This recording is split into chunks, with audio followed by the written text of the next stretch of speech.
दोस्तों, ये इजराइल के लिए नया नहीं है। जब इजराइल का 6 डे वॉर हुआ था तब भी कई कंट्रीज ने एक साथ इजराइल के ऊपर अटैक किया था। ये मैं आपको स्टोरी बता रहा हूं पुरानी। ये स्टोरी है 1967 की।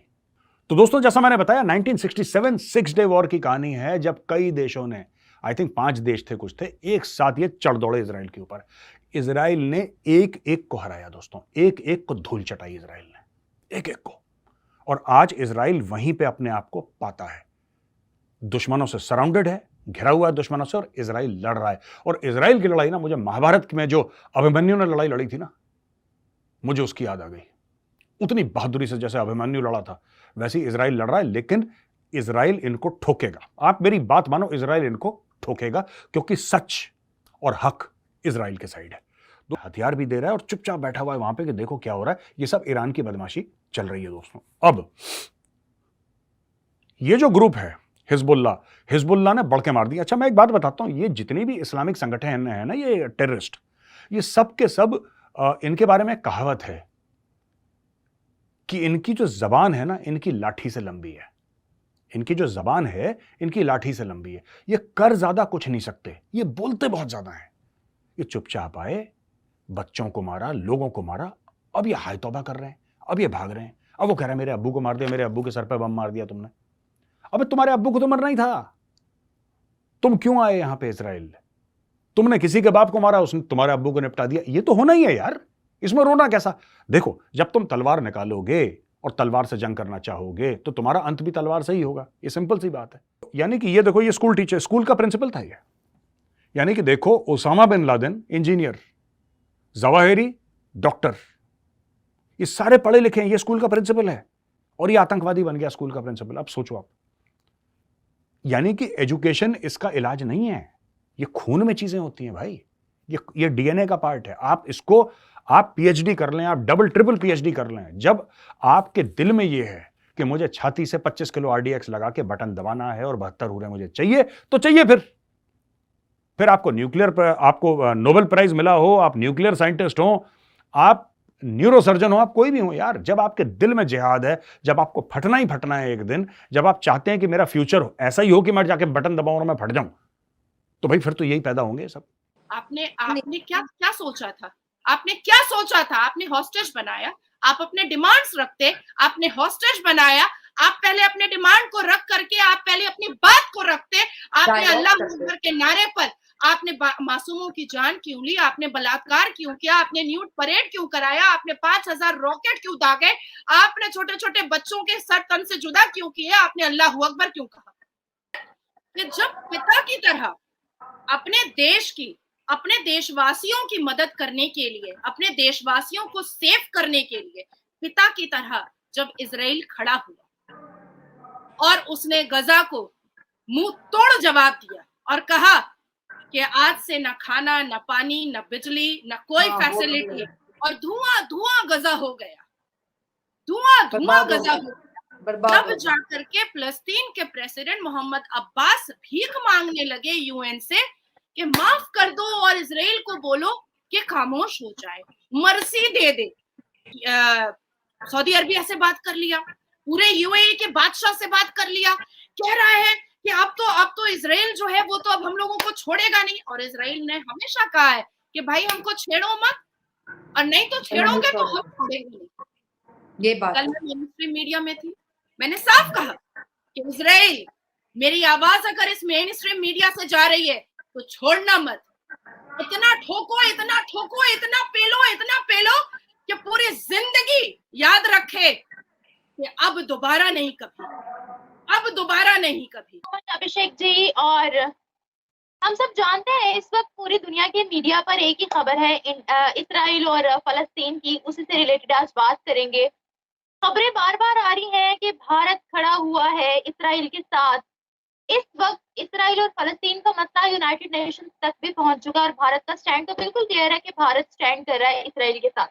अभी एक वीडियो सामने आ रही है जहां पर भारत का और फलस्तीन का झंडा एक साथ लहराया जा रहा है। क्या कहते हैं आप इसके बारे में? Why India supports Israel so much? इसकी अगर आप एनालिसिस में जाएंगे तो बहुत जबरदस्त आंसर मिलेगा आपको। I don't know how you can digest that. भाई हम इंडिया हैं, हम काफिर है, गजवाए हिंद करना है, गजवाए हिंद से हमको ही खत्म करना है ना, और क्या है गजवाए हिंद? आप बताइए तो हम किसका साथ दें? उस फोर्स का जो हमारी हमारी एनहाइलेशन चाहती है, यही आंसर है ना। आप बताइए, कश्मीर के मुद्दे पे ओआईसी के तो इधर उधर हमेशा वो बयान आ जाते हैं, कौन हमारा साथ देता है? पाकिस्तान इतने दिन से आतंकवाद कर रहा है, कितने मुल्कों ने हमारा साथ दिया? हम तो अकेले फाइट किए।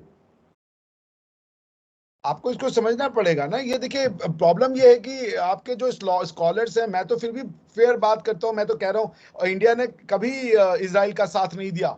इंडिया हमेशा पैलेस्टाइन का साथ दिया, हमेशा इजराइल के अगेंस्ट में वोटिंग की हमने, चाहे यूएनएचआरसी हो, चाहे वो जनरल असेंबली हो, हर जगह हमने पैलेस्टाइन का ही साथ दिया है। पर आज हम इस बर्बरियत का साथ दें? आपका अगर किसी ने जमीन लिया हुआ है जो आपका सो कॉल्ड ग्रीवियंसेस है, तो आप किसी भी म्यूजिक फेस्टिवल में जाके गोली चला देंगे? अरे भाई, घर ही लिया ना, आप वहां रहते ही हो ना। आपका खाली ये है कि हम इसराइल के लॉ के अंडर में नहीं रहेंगे। कौन सा वो आपको रोज गोली मार रहे हैं? और वो जो कि अब आप कह दो कि बुरहान वानी जो है वो फ्रीडम फाइटर है, वो बुरहान वानी कहता है कश्मीर में हम इस्लामिक लॉ लगाएंगे, आप कह रहे हो वो फ्रीडम फाइटर है। भाई तो ऐसे कैसे चलेगा? आप खुद इक्वलिटी देना चाहते किसी को। राजा लोग थे, उन्होंने भेजा अपने यहाँ पे अपनी चिट्ठी संदेश भेजा दूसरे राजाओं को, तुम्हारे पास तीन ऑप्शन है, या तो कन्वर्ट हो जाओ, या तो हमसे लड़ लो, और या तो जजिया दे दो। क्या चाहती हैं आप? हम किसको सपोर्ट करें? यहाँ पे ये जो मुगल फोर्सेज आई, जो अरबिक फोर्सेज आई, इन्होंने यहाँ के औरतें बच्चों को ले जाके बेचा बाजारों में, उनका उनका सोर्स, उनका हम सपोर्ट कर दें? किसका सपोर्ट करें? हम तो फिर भी इजराइल के साथ नहीं खड़े हुए, हम पैलेस्टाइन के साथ खड़े हुए हैं। हम हमास का अपोजिशन कर रहे हैं, हमास के तरीकों का अपोजिशन कर रहे हैं। एक 22 साल की बच्ची, 22 साल की बच्ची डांस कर रही है, वो कर रही है, तुम उसको नेकेड परेड कराओगे?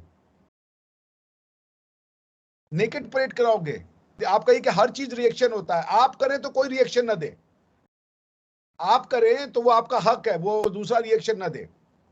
अगर कंक्वेस्ट यानी कि जीतने से लैंड बनता है इस्लामिक, तो फिर उन्होंने जीत लिया ना।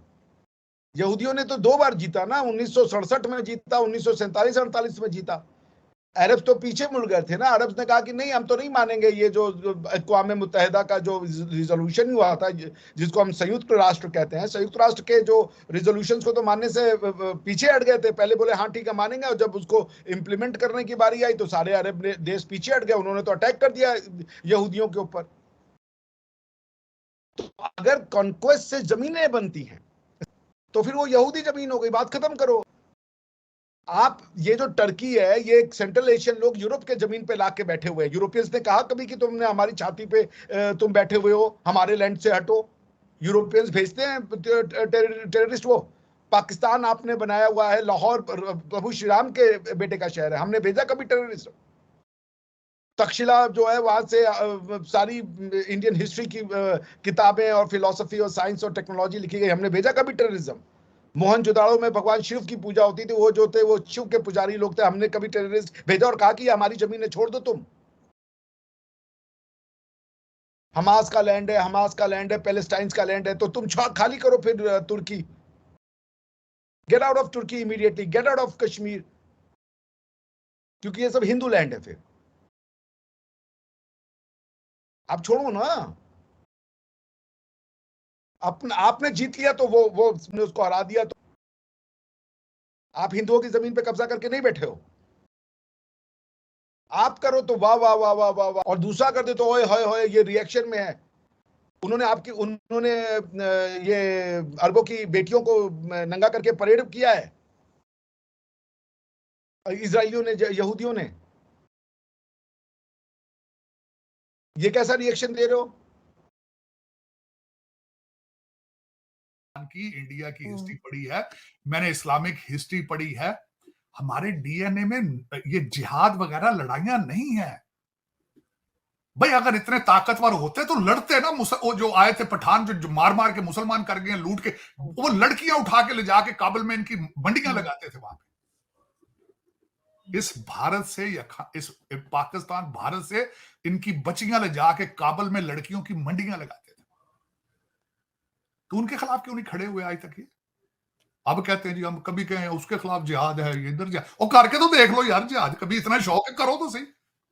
बिल्कुल ऐसे सारा दिन लड़के लड़कियां बन के एक दूसरे को ट्वीट कर रहे हैं उर्दू में, आधा पाकिस्तान तो ये कर रहे हैं। लेकिन सर अब ये इकोनॉमी का करेंगे क्या? ये तो जंग है, कहीं ना कहीं जाके रुकेगी, कभी ना कभी ये खबर 2-4 दिन में पीछे को हो जाएगी। हमारा मसला तो वही पैसा रहेगा, अब हमें कौन देने वाला है? आप कोई ढूंढ लेंगे आप मुल्क आपका, आप तो बहुत तेज लोग हैं। ये जो आपके हार्वर्ड और यहाँ पढ़ रहे हैं ऑक्सफोर्ड में, आपने जो भेजते हैं आप अफसर, ये कोई ना कोई स्कीम निकालेंगे। इन्होंने बच्चे लंदन में नहीं पालने, आपका क्या ख्याल है?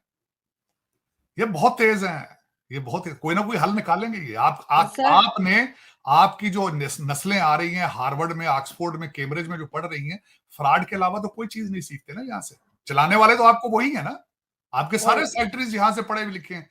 वो ढूंढ रहे होंगे कोई ना कोई हल कि भाई अब चाइना भी नहीं दे रहा, अब अमेरिका भी नहीं दे रहा, सऊदी अरेबिया भी है, ये भी है, अब आगे क्या करेंगे? बेचेंगे, कोई कुछ ना कुछ तो करेंगे। सर यहाँ से तो ऐसे ऐसे चैंपियन बैठे हुए हैं कि उनका ये भी कहना है कि जी अब हम भी जो है वो, यानी पाकिस्तान की साइड से भी आप कश्मीर लेने के लिए इंडिया पे ऐसा ही अटैक होगा जैसा हमास ने इजराइल पे किया है। तो ये क्या इनका दिमाग है? करें तो सही ना, मैं तो कहता हूं करें, ये करें तो सही ना भाई, पता तो चल जाए इनको भी कि क्या भाव बिकती। करें ना, मैं कह रहा हूं आप, ये गलत खबर किसी ने आपको बताई, गलत। हमारे पिछले जो हमारे आर्मी चीफ थे वो तो जाती दफा क्या कहते थे, टैंकों को जंग लग चुका है यार, बस करो। आपको गलत रिपोर्ट दी किसी ने, पूछे फ्यूल भी नहीं है उन्होंने नहीं, गलत रिपोर्ट दिया। कल आपका स्कैंडल निकल चुका है। नवाज शरीफ साहब जब पहुंचे थे एयरपोर्ट पे, आपके हाई कमिश्नर ने क्या उनको एडवाइस दी? उन्होंने एडवाइस दी है कि आप पॉजिटिव करें और पाकिस्तान जाके पड़ोसियों से रिलेशनशिप ठीक करें। होना यही चाहिए सर, बिल्कुल सही कहा। तो ऐसे ही चाहिए ना, होगा भी ऐसे। नवाज शरीफ साहब का पास जो, उनके पास जो कोई अगर दो चीजें उनके पास हैं अगर, तो उसमें एक चीज यही है कि भारत के साथ वो रिलेशनशिप अपने अच्छे चाहते हैं। मैं बता रहा हूं आपको। हाँ बिल्कुल, और होना भी ऐसे चाहिए। मैं तो इस चीज में सबसे आगे हूं, बल्कि मैं तो सबसे बड़ा प्रचार इसी चीज का करता हूं। तो सर कहीं वही शर्त मानने के लिए तो ये सब कुछ नहीं हो रहा जो उन्होंने डॉक्टर जयशंकर ने कहा था कि जब तक टेररिज्म बंद नहीं होगी पाकिस्तान से बात नहीं होगी। तो अब यहाँ पे जो सफाया चल रहा है हो सकता है वो उसी का कोई सिलसिला हो सकता है, ये भी उसी का। लेकिन इससे जरा मैं समझता हूं, ये तो आपने बिल्कुल अच्छी बात, लेकिन इससे ज्यादा स्पीड होनी चाहिए। उसकी वजह यह है कि स्पीड तेज होनी चाहिए। भारत के साथ अपने जो शुको शुभात हैं उनके दूर करें, अपनी क्लैरिफाई करें कि वी आर नॉट फंडिंग और सपोर्टिंग एनीथिंग। बल्कि मैं पहले भी 1-2 दफा ये बात हुई थी मीडिया पे, उनकी टीमों को बुलाएं यहाँ पे, उनको एक्सेस दें, उनको सबूत दें, सारी चीजें जिस तरीके से किया जा सकता है। और ना सिर्फ भारत के साथ, अफगानिस्तान का भी हल निकालें उनके साथ भी, ईरान के साथ भी हल निकालें इन चीजों का। और ये खास कर अफगान मुहाजिरीन को यहां से निकालें, इनसे माफी मांगे, इनको कोई यार खुदा का नाम है, चले जाओ यार यहाँ से, आपने बहुत मारे। वैसे वो जाएंगे नहीं, वो बहुत जालिम लोग हैं, ये उन्हीं के बच्चे हैं, मुगलों के बच्चे हैं, ये मैं बता रहा हूँ आपको। ये जाएंगे, ये ना अपनी आपसे पूछ कर आए थे, ना आपसे पूछ के जाएंगे। लेकिन सर हाल तो वही है ना कि गाड़ी वाले को नहीं पकड़ते, मोटरसाइकिल वाले को पकड़ लेते हैं कि हेलमेट नहीं पहना। हाल तो वही है हमारा। नहीं, बल्कि मारते हैं मोटरसाइकिल वाले को। तू गाड़ी के करीब से तेज गुजरा क्यों है? तुम्हें नहीं पता ये फला अफसर की बीवी है? ये जुल्म तो ये गाड़ी तो अभी भी यही होगा सर, अभी भी जो बेचारा जिसने छोटी मोटी चोरी की होगी वो पिटेगा और बड़े निकल जाएंगे। छोटे मोटे को पकड़ के मारते हैं ना, बड़े तो रिश्तेदार है ना। मैंने आपको बताया था ये पूरा पाकिस्तान साले बहनोई की गेम है सारी। साले अब साला अपने बहनोई को, जीजा जी को पकड़ेगा वो? क्यों पकड़ेगा वो?